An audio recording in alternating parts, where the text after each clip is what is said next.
Hello हमारे प्यारे भाई बहनों, आशा करते हैं आप सब ठीक होंगे। मन लगा के अपने एग्ज़ाम की तैयारी कर रहे होंगे। ये हिंदी के टीजीटी, एलटी, जेआईसी, पीजीटी वगैरह के हिंदी के सब्जेक्ट के क्वेश्चन प्रीवियस ईयर के हैं। तो आपसे निवेदन ये है कि आप प्लीज़ इसे थोड़ा सा देखें, प्रीवियस ईयर के क्वेश्चन हैं। तो चलिए हम स्टार्ट करते हैं आज 47 से। निम्नलिखित में से किस काव्यधारा में सहज भोग मार्ग से जीव को महासुख की ओर उन्मुख किया गया है? ऑप्शन ए सही है, सिद्ध साहित्य। इसकी व्याख्या करते हैं। सिद्ध साहित्य में सहज भोग मार्ग से जीव को महासुख की ओर उन्मुख किया गया है। सिद्ध साहित्य में सिद्धों में पंचमकार, मांस, मछली, मदिरा, मुद्रा, मैथुन की दुष्प्रवृत्ति देखने को मिलती है। साधना पद्धति में शिव शक्ति के युगल रूप की उपासना की जाती है। सिद्धों का चरम उत्कर्ष काल 8वीं से 10वीं शताब्दियों के मध्य था। सिद्धों के विषय में सबसे पहली जानकारी ज्योतिरीश्वर ठाकुर की रचना वर्णातकर से मिलती है। सिद्ध साहित्य की विशेषताएं: जीवन की सहजता और स्वाभाविकता में दृढ़ विश्वास। दूसरा है गुरु महिमा का प्रतिपादन। तीसरा है ब्रह्म आडंबरों, पाखंडों की कटु आलोचना। फोर्थ है रहस्यात्मक अनुभूति और फिफ्थ है जन भाषा का प्रयोग। तो नेक्स्ट क्वेश्चन है, रामचंद्र शुक्ल के अनुसार चंद्रवरदायी है।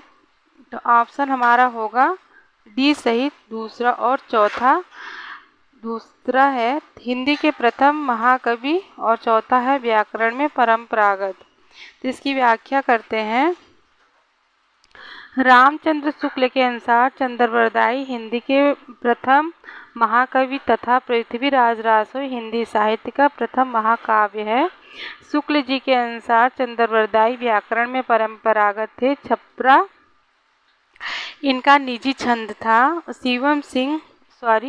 शिव सिंह सेंगर ने चंद्रवरदायी को छप्पियों का राजा कहा है।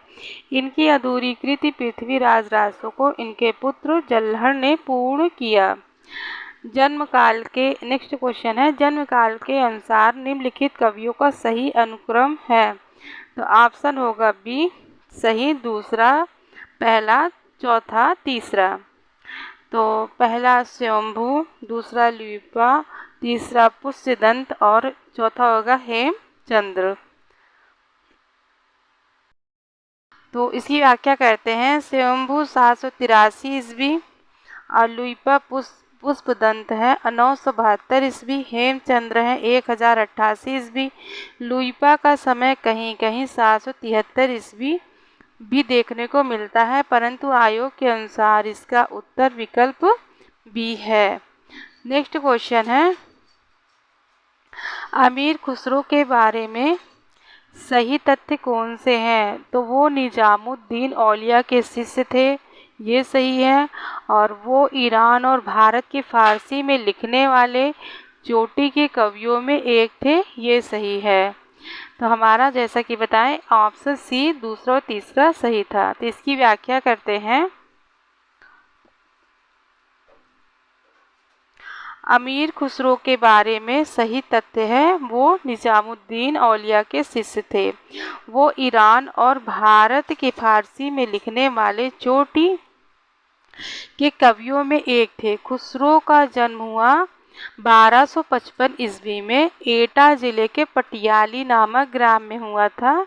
उन्होंने कहा था, मैं हिंदुस्तानी की तूती हूँ, मुझसे कुछ पूछना है तो हिंदवी में पूछो। खुसरो द्वारा रचित ग्रंथ है खालिक बारी, पहेलियाँ, मुकरियाँ, दो सुखने, गजल आदि।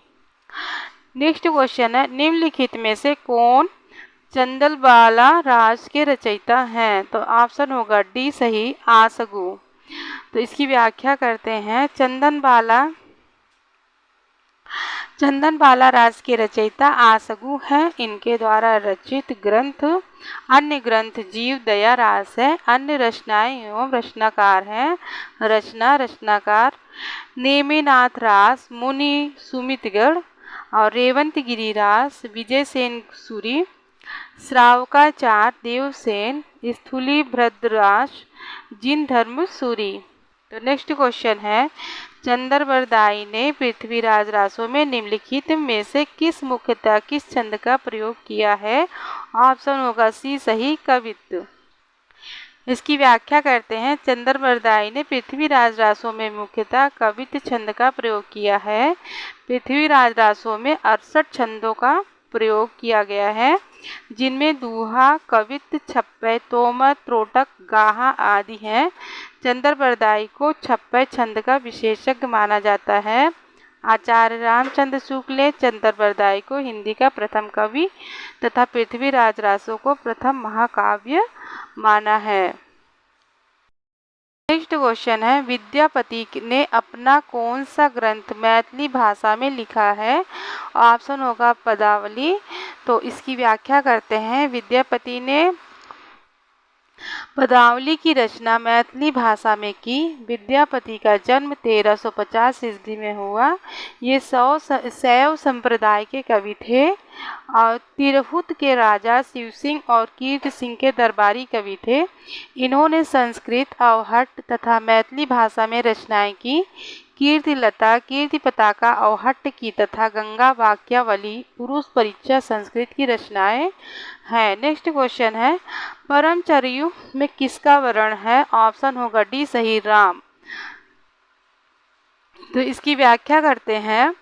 परमचरयु में राम का वर्णन है। परमचरयु स्वयंभू की रचना है। इसे पद्मचरित या जैन रामायण कहा जाता है। इसकी भाषा अपभ्रंश है। इसमें 5 खंड विद्याधर कांड, अयोध्या कांड, सुंदर कांड, युद्ध कांड और उत्तर कांड है। इसमें राम कथा को जैन धर्म के अनुसार परिवर्तित करके प्रस्तुत किया गया है। नेक्स्ट क्वेश्चन है, अमीर खुसरो की पहेलियाँ और मुकरियाँ किस भाषा में हैं? ऑप्शन ए सही है, खड़ी बोली। इसकी व्याख्या करते हैं। अमीर खुसरो की पहेलियाँ और मुकरियाँ खड़ी बोली में हैं। अमीर खुसरो का वास्तविक नाम अबुल हसन था। ये निजामुद्दीन औलिया के शिष्य थे। अमीर खुसरो खड़ी बोली के आदि कवि कहे जाते हैं। ईश्वरी प्रसाद ने अमीर खुसरो को महाकवि या कवियों में राजकुमार की संज्ञा दी है। विद्वानों ने खुसरो द्वारा रचित ग्रंथों की संख्या 100 बताई, जिनमें खालिक बारी, पहेलियाँ, मुकरियाँ, 2 सुखने, गजल आदि प्रमुख हैं। नेक्स्ट क्वेश्चन है, डिंगल भाषा का अर्थ क्या है? ऑप्शन डी सही है, अपभ्रंश के योग में बनी शुद्ध राजस्थानी। जिसकी व्याख्या करते हैं। डिंगल और पिंगल साहित्य राजस्थानी के 2 प्रकार हैं। डिंगल पश्चिमी राजस्थानी का साहित्य रूप है। इसका अधिकतर साहित्य चारण कवियों द्वारा लिखित है। डिंगल शैली में वीर रस की रचनाएं, जबकि सिंगारिक रचनाएं पिंगल शैली में रची गई हैं। तो नेक्स्ट क्वेश्चन है, अमीर खुसरो का जन्म स्थान कौन सा था? अमीर खुसरो का जन्म स्थान ऑप्शन सी सही है, एटा। व्याख्या करते हैं। अमीर खुसरो का जन्म 1253 ईस्वी में एटा उत्तर प्रदेश के पटियाली नामक कस्बे में हुआ था। इनके द्वारा रचित ग्रंथ निम्नलिखित हैं। खालिक बारी, 2 सुखने, पहेलियाँ, मुकरियाँ। नेक्स्ट क्वेश्चन है, शुक्ल जी के अनुसार अमीर रासों के रचनाकार कौन है? सारंगधर हैं। तो इसकी व्याख्या करते हैं।